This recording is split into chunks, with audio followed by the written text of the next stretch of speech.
आप चीजों को अपनी हाइट के हिसाब से देखते हैं। एक फोटो मैंने अभी टीम को भेजी है, आप उस फोटो को देखो।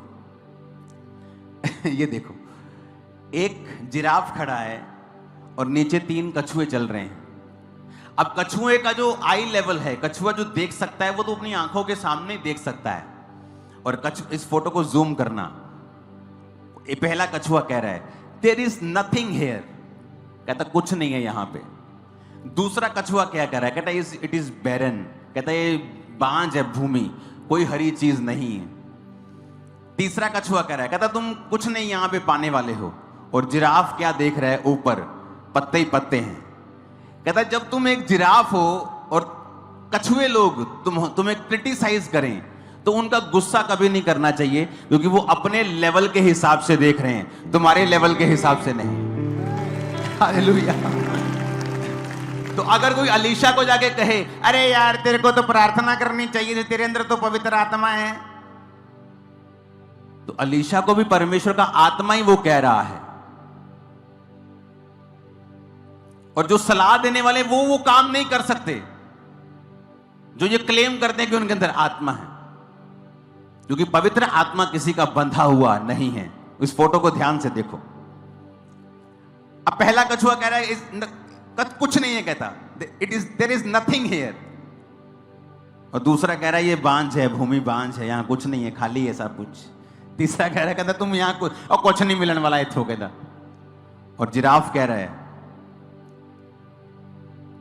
सक्सेस, कहता मुझे सक्सेस दिख रही है। वो अपने लेवल के हिसाब से देख रहा है और छोटे लोग अपने लेवल के हिसाब से देख रहे हैं। तो उसमें लिखा है कि when you are a giraffe, अगर जब तुम जिराफ हो और कछुओं से तुम क्रिटिसिज्म को हासिल कर रहे हो, कछुए तुम्हें सता रहे हैं, तो गुस्सा मत करना।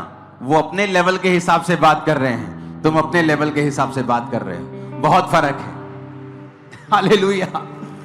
तो जब मुझे ये समझ आया कि मैं एक ऐसी कॉलिंग में हूं जो हायर ट्रुथ वाली है, जो बंधी हुई नहीं है, जो परमेश्वर कहीं से भी बिग काम कर सकता है, मिनिस्ट्री में कुछ भी कर सकता है।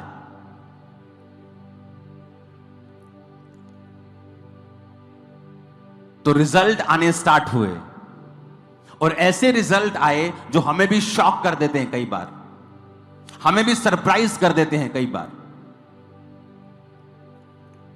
और जब आप हायर ट्रूथ में रहते हैं, अपने आप को ओपन रखते हैं पवित्र आत्मा के लिए, तो एक और चीज आपके साथ होती है। अपने पड़ोसी को बोलो हायर ट्रूथ में जीना है। आमीन। रोमियो 8 उसकी 11 आयत में लिखा है, यदि उसका आत्मा जिसने यीशु को मरे हुए में से जिलाया तुम में बसा हुआ है, तो जिसने मसीह को मरे हुओं में से जिलाया। फिर से अब 1 2 3 मैं करूंगा और आप मेरे साथ ये वचन को पढ़ेंगे। बोलो यदि 1 2 3 करूंगा, फिर पढ़ना 1 2 3।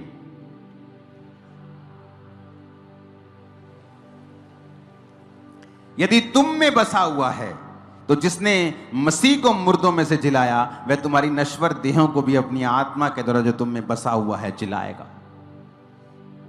हालेलुया। जब आप पवित्र आत्मा के कामों का विरोध नहीं करते और पवित्र आत्मा को एक्सेप्ट करते हैं, तो वो क्या करता है, आपकी लाइफ को जिलाता है। जहां मुर्दापन है, जहां मौत है, जहां घटी है, वो फाइनेंस में हो, वो आपकी लाइफ में हो, वो कहीं भी हो, तो परमेश्वर का आत्मा उस घटी को आपकी लाइफ से खत्म करता है। वो आपकी लाइफ से उस मुर्दापन को खत्म करता है, चाहे वो सेवकाई में हो, चाहे वो आपकी स्पिरिचुअल लाइफ में हो।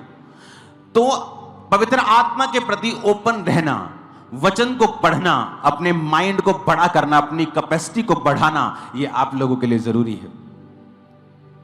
हालेलुया। आप वहां से देख रहे हैं जहां से कोई देख नहीं पा रहा है। आप वहां से देख रहे हैं जहां पे आपको सक्सेस दिख रही है। जब इस गांव में सेवकाई शुरू की, खामरा विलेज में, तो आप जानते बहुत से लोग जो सेवा करने वाले मुझसे क्या कहते थे कि वहां तुझे सेवा नहीं शुरू करनी चाहिए, वहां कोई क्रिश्चियन नहीं, वहां तो कोई क्रिश्चियन ही नहीं है, वहां तुमने सेवा स्टार्ट क्यों की?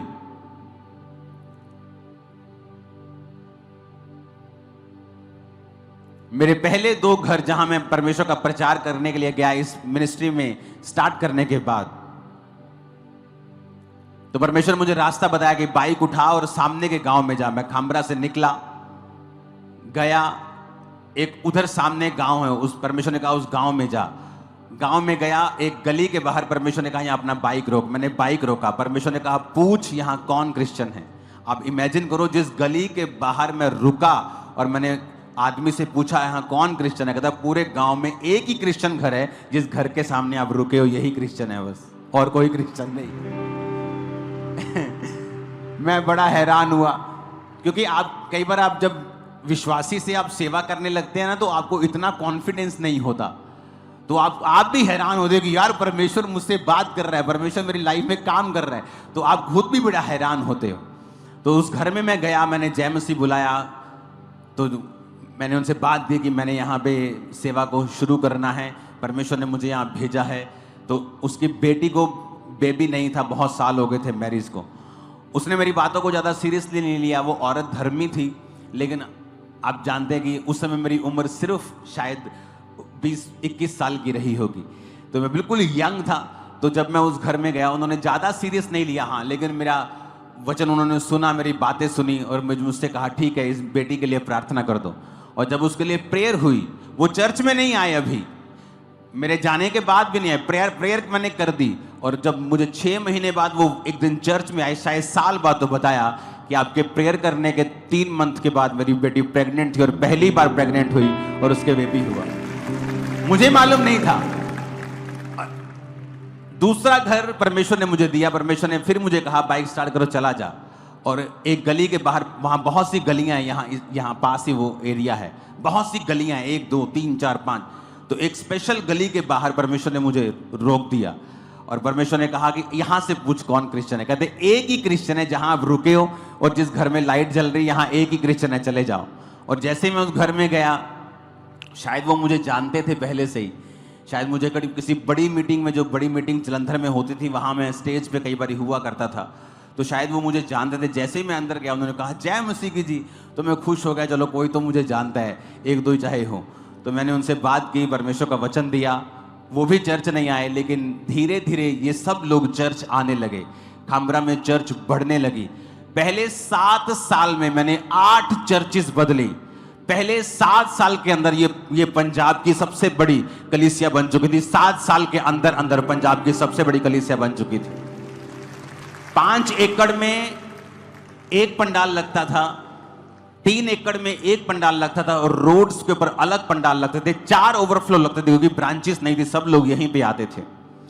मैं सिर्फ 7 साल की बात कर रहा हूं, मिनिस्ट्री में आने के जस्ट 7 साल के बाद सारे रिकॉर्ड्स ये चर्च ब्रोक कर चुकी थी, खत्म कर चुकी थी। कारण क्या? पवित्र आत्मा की आवाज को सुनना, पवित्र आत्मा के सामने समर्पित करके चलना, जजमेंटल नहीं होना, लेकिन जो परमेश्वर कह रहा है हायर ट्रुथ में चलना। आप जानते हैं अलीशा तो ऐसा सेवक था, जब वो मर गया, जब आप पढ़ते हैं इस वचन को, 2 राजा 13 उसकी 20-21, जब अलीशा मर गया और उसे मिट्टी दी गई, और प्रति वर्ष वसंत ऋतु में मोआब के दल देश पर आक्रमण करते थे, तो लिखा लोग किसी मनुष्य को मिट्टी दे रहे थे और दल उन्हें दिखाई पड़ा, उन्होंने शव को अलीशा की कब्र में डाल दिया। तो लोग, जब अलीशा मर गया उसकी कब्र बना दी, तो मोआब के दल क्या करते थे? आक्रमण करते थे। तो जब उन्होंने देखा ना कि यार वो हमला हो गया और किसी की लाश लेके वो दबा रहे थे, किसी इजरायली को वो दबाने के लिए आए थे, तो जब पता लगा ना हमला हो गया, वो अपना फ्यूनरल बीच में ही छोड़ के उसके बॉडी को पकड़ा, अलीशा की कब्र में डाल दिया। और जैसे ही अलीशा की हड्डियों के साथ वो छुआ, मुर्दा उठ बैठा, मुर्दा खड़ा हो गया। अलीशा तो मरा भी मिरेकल कर रहा है, तुम जीवित भी कुछ नहीं कर पा रहे हो। वो तो मरा भी मिरेकल कर ही जा रहा था, क्योंकि वो हायर ट्रुथ में और एक बिगर अनॉइंटिंग में जी रहा था। हालेलुया। इमेजिन करो, फ्यूनरल करने के लिए लोग आए और देखा, अच्छा हमला कर दिया, एक देश ने हमारे ऊपर, दल ने हमला कर दिया, भागे वहां से, अलीशा की कब्र में ही डाल दिया मुर्दा, चल ढाल। उसको क्या मालूम था? अलीशा की हड्डियों के साथ वो टच हो गया और वो उठ गया। ये था अलीशा के ऊपर मसा। लेकिन ऐसा मसा अबोधा के ऊपर आप नहीं सुनते, ऐसा मसा मीका के ऊपर आप नहीं सुनते, ऐसा मसा मलाकी के ऊपर आप नहीं सुनते। थे वो परमेश्वर के दास, प्रीच करते थे, लोग तौबा करते थे, लेकिन हायर ट्रुथ में जीने वाले कुछ ही लोग होते हैं इस दुनिया में। हालेलुया। और जब हम पवित्र आत्मा के लिए अपने आप को ओपन रखते हैं तो वो भी हमें भरता है और वो भी हमें फिल करता है। आज मैं आपके घरों को, आपके जीवन रूपी बर्तनों को पवित्र आत्मा से फिल होता और भरता हुआ, उंडेलता हुआ परमेश्वर को आपकी लाइफ से भी देख रहा है। आमीन। जितना ऊंचा और लंबा ये ब्लेसिंग उतनी बड़ी है चर्च। हालेलुया।